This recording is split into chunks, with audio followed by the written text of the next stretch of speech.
दोस्तों ये अपना पहला यूट्यूब चैनल है और पहले यूट्यूब चैनल का पहला वीडियो है, तो आइए अपने पहले यूट्यूब चैनल का करते हैं शुभारंभ। अब जैसा कि आपको पता है कि ये यूट्यूब चैनल मैंने पैसे कमाने के लिए तो नहीं खोला। पैसा ही पैसा होगा। तो आज के इस वीडियो में हम सभी प्लैनेट्स के बारे में समझेंगे, सन के बारे में समझेंगे और कुछ अननोन फैक्ट मैं आपको बताऊंगा। तो वीडियो के साथ बने रहना, वीडियो बहुत नॉलेजफुल है। तो आइए स्टार्ट करते हैं प्लैनेट से। सन का चक्कर लगाने वाले सभी ऑब्जेक्ट्स को प्लैनेट बोलते हैं। प्लैनेट की कंप्लीट डेफिनेशन नहीं है, लेकिन ये अभी काम चलाने लायक तो है। सन के आसपास कोई भी ऑब्जेक्ट अगर गोल है और वो सन के आसपास चक्कर लगा रहा है तो वो प्लैनेट की हिंदी में आ जाता है। तो आइए स्टार्ट करते हैं विथ सन। किससे? सन से। तो सन हमारी आकाशगंगा का एक एनर्जी का सोर्स है। ये लगभग 90% ऑफ मास आकाश हमारी गैलेक्सी का, हमारे सोलर सिस्टम का कंजर्व किए हुए हैं, क्योंकि सन एक बहुत बड़ा, इसके अंदर हाइड्रोजन और हीलियम के एटम घूमते रहते हैं जो कि एनर्जी में बदल जाते हैं। बाद में हमें धरती पर वो एनर्जी एब्जॉर्ब करते हैं और हमारे रोज के डेली यूज में हम उसे लेते हैं। हमारी आकाशगंगा में लगभग 100 खरब तारे हैं। तो आइए स्टार्ट करते हैं प्लैनेट से। हमारा पहला प्लैनेट है मर्क्यूरी। तो मर्क्यूरी सोलर सिस्टम का सूर्य के सबसे पास का ग्रह है। ये सबसे हॉटेस्ट प्लैनेट नहीं है। मैं बताऊंगा आपको कि सूर्य के इतने पास है फिर भी सबसे हॉटेस्ट प्लैनेट क्यों नहीं है। अब जैसा कि मैंने आपको बताया कि मर्क्यूरी यानी कि बुध ग्रह सूर्य के सबसे पास का ग्रह है और ये सोलर सिस्टम का सबसे छोटा ग्रह है। मर्क्यूरी का एक दिन धरती के दिनों के हिसाब से 58 दिनों का होता है और एक साल लगभग 88 दिनों का होता है। धरती के मुकाबले इसका कंपैरिजन है। आपको जानकर हैरानी होगी कि जहाँ पर मर्क्यूरी की एक साइड भट्टी की तरह जल रही होती है, वहाँ पर इसकी दूसरी साइड -170 डिग्री सेल्सियस की ठंड पड़ रही होती है, यानी कि इसकी दूसरी साइड पर -170 डिग्री सेल्सियस तक तापमान पहुँच जाता है, जो तो ये सूर्य के सबसे करीब है। वीनस सोलर सिस्टम का सबसे गर्म ग्रह। जी हाँ, सोलर सिस्टम का सबसे गर्म ग्रह है वीनस, और ये सोलर सिस्टम का सबसे चमकीला ग्रह भी है सूरज के बाद। ये सबसे चमकीली वस्तु है सोलर सिस्टम में। शुक्र ग्रह का एक दिन इसके 1 साल से बड़ा होता है। जी हाँ, इसका एक दिन 1 साल से बड़ा होता है। इसका एक दिन होता है लगभग 243 दिनों का और इसका 1 साल होता है लगभग 225 दिनों का। सूर्य ग्रह पर बहुत सारे लंबे चौड़े मैदान हैं और इसके बादल सल्फ्यूरिक एसिड से बने हुए हैं, H2SO4 से। तो यहाँ पर एसिड की बारिश होती है। क्यों है शुक्र ग्रह का तापमान इतना अधिक? अब शुक्र ग्रह का वीनस का तापमान 450 डिग्री सेल्सियस से भी ऊपर चला जाता है, मगर वही मर्क्यूरी इतना गर्म ग्रह नहीं है जबकि सूरज के इतने पास है। इसका मोटा कारण है इसका एटमॉस्फेयर। जी हाँ, वीनस के पास है एटमॉस्फेयर और मर्क्यूरी के पास कोई एटमॉस्फेयर नहीं है। इसी कारणवश वीनस का तापमान मर्क्यूरी से बहुत ज़्यादा है। ये दोनों प्लैनेट सन के इतने करीब हैं, इसलिए इनका कोई भी उपग्रह यानी कि नेचुरल सैटेलाइट नहीं है। जिस धरती का नेचुरल सैटेलाइट है मून, इस तरह इन दोनों प्लैनेट का कोई भी नेचुरल सैटेलाइट नहीं है, क्योंकि ये सन के बहुत पास है। अब जानेंगे हम धरती के बारे में। धरती जो कि हमारा प्लैनेट, जहाँ पर इंसानों की शक्ल में गधे रहते हैं और गधियाँ भी। धरती का जो एक दिन है वो लगभग 24 घंटे का होता है और एक साल 365 दिनों का होता है। धरती के वातावरण में लगभग 76% नाइट्रोजन पाई जाती है और 21% ऑक्सीजन। बाकी कुछ एक मात्रा में कार्बन डाइऑक्साइड हो गया, वाटर वेपर हो गया और कई सारी गैसें। समझ रहे हो ना? अब लगे हाथ ये भी जान लेते हैं कि उपग्रह क्या होता है, क्योंकि धरती का एक उपग्रह भी है, नेचुरल सैटेलाइट।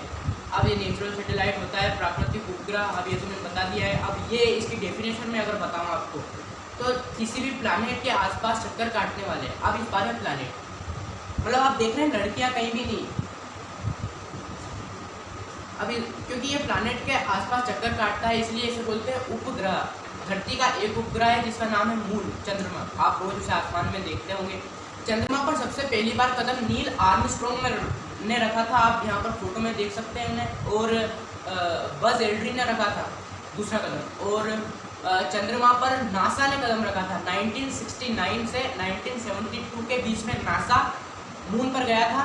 और आपको जानकर हैरानी होगी कि उस वक्त 1969 में नासा की इस बड़ी कामयाबी को देखकर आज हमारा जो इसरो है, भारत की अंतरिक्ष संस्था, वो स्थापित हुई थी। लेकिन आज हम कहाँ से कहाँ पहुँच गए इतने कम बजट के बावजूद। तो ये हमारे लिए बहुत प्राउड की विषय है और हमें हमारे साइंटिस्ट लोगों पर बहुत प्राउड करना चाहिए। मार्स हमारा अगला प्लैनेट। मार्स की ओर साइंटिस्ट बड़ी आशा से देखते हैं क्योंकि मार्स इंसानों का अगला ग्रह हो सकता है। इलोन मस्क दुनिया के सबसे बड़े अरबपति मार्स को इंसानों का अगला ग्रह बनाने में लगे हुए हैं। इसके लिए उन्होंने एक स्पेसएक्स की पूरी कंपनी को लगा दिया है। मार्स का एक दिन लगभग 24 घंटे और 30 मिनट का होता है। शायद ये भी एक बहुत बड़ा कारण हो सकता है कि हमारा अगला घर हो सकता है, क्योंकि इसका एक दिन धरती के एक दिन के बराबर ही होता है। इसका एक साल धरती से थोड़ा बड़ा होता है क्योंकि इसका एक साल होता है 687 दिनों का। जिस तरह धरती का एक नेचुरल सैटेलाइट है, उसी तरह मार्स का भी एक नेचुरल सैटेलाइट, 2 नेचुरल सैटेलाइट हैं जिनका नाम है फोबोस और डायमोस। ये दोनों पत्थर के शेप के इर्रेगुलर शेप के सैटेलाइट हैं। ये एक्चुअली मून की तरह गोल नहीं है। दोस्तों, अब तक हमने जितने ग्रहों के बारे में जाना है उन पर एक ठोस जमीन थी, यानी कि वो पथरीले थे। लेकिन अब हम जिन ग्रहों के बारे में जानने वाले हैं उनके ऊपर कोई ज़मीन नहीं होगी, जबकि वो गैस के गोले होंगे। आने वाले जो जितने ग्रह होंगे वो गैस के गोले होंगे, उन पर कोई ठोस जमीन नहीं होगी। और अब हम बढ़ते हैं हमारे अगले प्लैनेट की ओर, जिसका नाम है जुपिटर। तो दोस्तों, जुपिटर सोलर सिस्टम का सबसे बड़ा ग्रह है। जी हाँ, ये बहुत बड़ा ग्रह है और जुपिटर पर 90% हाइड्रोजन गैस है और 10% हीलियम गैस है। और अब आपके मन में अगर ये सवाल हो कि ये अब तक स्टार क्यों नहीं बन गया, तो जी हाँ, ये स्टार बन सकता था क्योंकि इसके पास हाइड्रोजन भी है और हीलियम भी है, जो कि दोनों आपस में मिलकर एक एनर्जी क्रिएट कर सकते थे। और अगर ये एक स्टार बन जाता तो हमारे सोलर सिस्टम में 2 स्टार होते और हो सकता है कि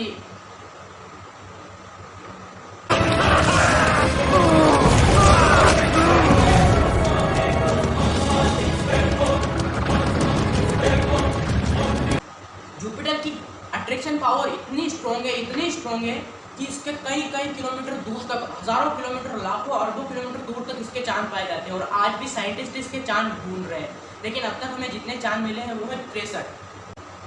सबसे बड़ा मून है बृहस्पति का, यानी कि जुपिटर का गैनीमेड, जिसका नाम है गैनीमेड। जुपिटर का एक दिन लगभग 9.6 घंटों का होता है। ये अपनी दूरी पर 9.6 घंटों में घूमता है। बहुत बड़ा है और फिर भी इतनी तेज घूमता है। सोच सकते हैं आप वहाँ पर कितने ज़्यादा तूफान चलते होंगे। इसका एक साल होता है 65 वर्षों का। जी हाँ, ये सूर्य का चक्कर 65 वर्षों में काटता है। तो ये बहुत बड़ा इवेंट होता है जब इसका एक साल कंप्लीट होता है। अगला प्लैनेट है शनिदेव। सैटर्न शनि ग्रह, यह भी गैस का बना हुआ है। इस पर भी कोई ठोस जमीन नहीं है। इसका एक दिन लगभग 10 घंटे के बराबर होता है धरती के मुकाबले, और इसका एक वर्ष होता है 30 वर्षों का। 30 सालों में ये सूर्य के आसपास चक्कर लगाता है धरती के हिसाब से। और शनि ग्रह के 2,70,000 किलोमीटर दूर तक खूबसूरत झल्ले हैं, जिन्हें हम धरती से भी देख सकते हैं। अगर आपके पास टेलीस्कोप है तो आप उसे अंतरिक्ष में देख सकते हैं। शनि ग्रह के वातावरण में लगभग 97% हाइड्रोजन है और 2% हीलियम है, और बाकी की मात्रा में कुछ और गैसेज है। अगला प्लैनेट है यूरेनस, यानी कि अरुण। यूरेनस एक चमकीला ग्रह है और ये बर्फ का बना है। और इसके आगे वाला प्लैनेट नेपच्यून भी बर्फ का ही बना हुआ है। अभी हमने जो 2 देखे थे वो थे गैस जाइंट, और अब जो हम 2 देखने वाले हैं वो होंगे आइस जाइंट। यूरेनस का एक दिन 16 घंटे के बराबर होता है और एक वर्ष 165 सालों के बराबर होता है। यूरेनस के एटमॉस्फेयर में 80% हाइड्रोजन है और 15% हीलियम है, और बाकी की मात्रा में अदर गैसेस। इसके बाद इसकी बर्फ से टकराकर काफ़ी सारी रोशनी अंतरिक्ष में वापस फेंक दी जाती है, इसलिए यह हमें हरे और नीले रंग का दिखाई देता है।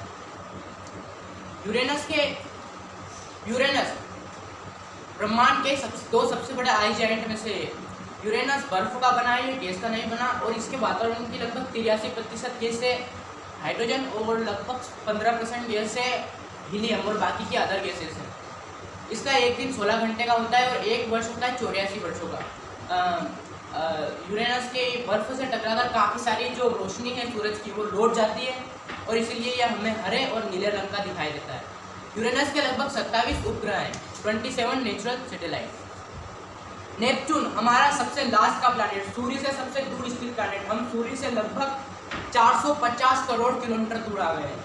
नेपच्यून में इतनी ठंड पड़ती है कि अब मैं आपको क्या बताऊं। नेपच्यून का एक वर्ष होता है 165 वर्षों का और एक दिन होता है 16 घंटे का। नेपच्यून का वातावरण 83% हाइड्रोजन से बना है और कुछ परसेंट हीलियम से, और इसमें कुछ मात्रा में मीथेन गैस भी पाई जाती है। इसके लगभग 14 उपग्रह हैं, नेचुरल सैटेलाइट। दोस्तों आज के लिए बस इतना ही। अगर आपको ये सब सारा वीडियो रिटर्न फॉर्मेट में चाहिए तो नीचे लिंक दी हुई है मेरी वेबसाइट का, उस पर क्लिक कीजिएगा तो आपको सारा फॉर्मेट सारा ये जो मैंने वीडियो में बोला है ये रिटर्न फॉर्मेट में मिल जाएगा। तब तक के लिए बाय बाय। मुझे आपकी बहुत याद आएगी।